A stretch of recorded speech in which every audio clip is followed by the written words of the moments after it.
First Samuel chapter 15 verse 3. Can you read it for me? Now go and attack Amalek, and utterly destroy all that they have, and do not spare them, but man and woman, infant and nursing child, ox and sheep, camel and donkey. That's the word of God? Yes.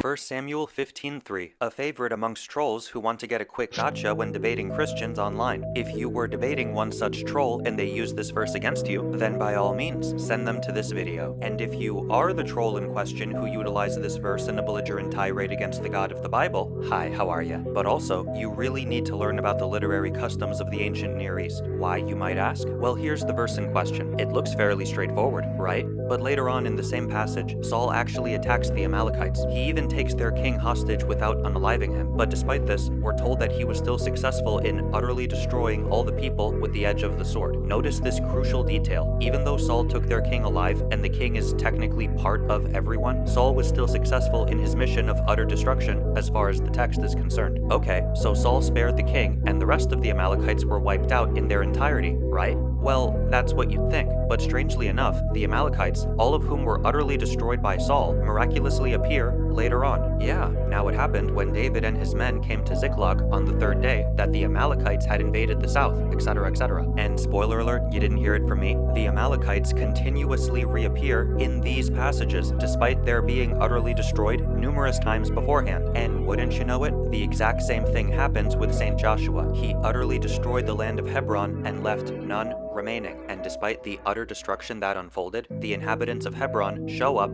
again, and Saint Joshua was enlisted to fight them once more, even though we're told that Saint Joshua left none remaining. Look at that. And after all of that was said and done, the people of Hebron literally reappear again. While this might seem strange, the explanation is actually very straightforward. Biblical scholar Paul Copan says, the expression men and women or similar phrases appear to be stereotypical for describing all the inhabitants of a town or region, without predisposing the reader to assume anything further about their ages or even their genders. The use of women and young and old was merely stock ancient Near Eastern language that could be used even if women and young and old weren't living there. And Paul Copan goes out of his way to list numerous ancient Near Eastern accounts wherein this kind of language is used, and yet the aftermath of these conflicts is nowhere near as gruesome as the accounts would lead you to believe. So the dramatic military command seen in 1 Samuel 15:3 is nothing more than ancient Near Eastern wartime rhetoric. It's purposely hyperbolic and not meant to be interpreted hyper-literally. Extreme hyperbole is a feature of language that has persisted up to the present day, whether in debate or even in sports. So it shouldn't be surprising that the Bible uses the same rhetorical conventions to describe events like military campaigns.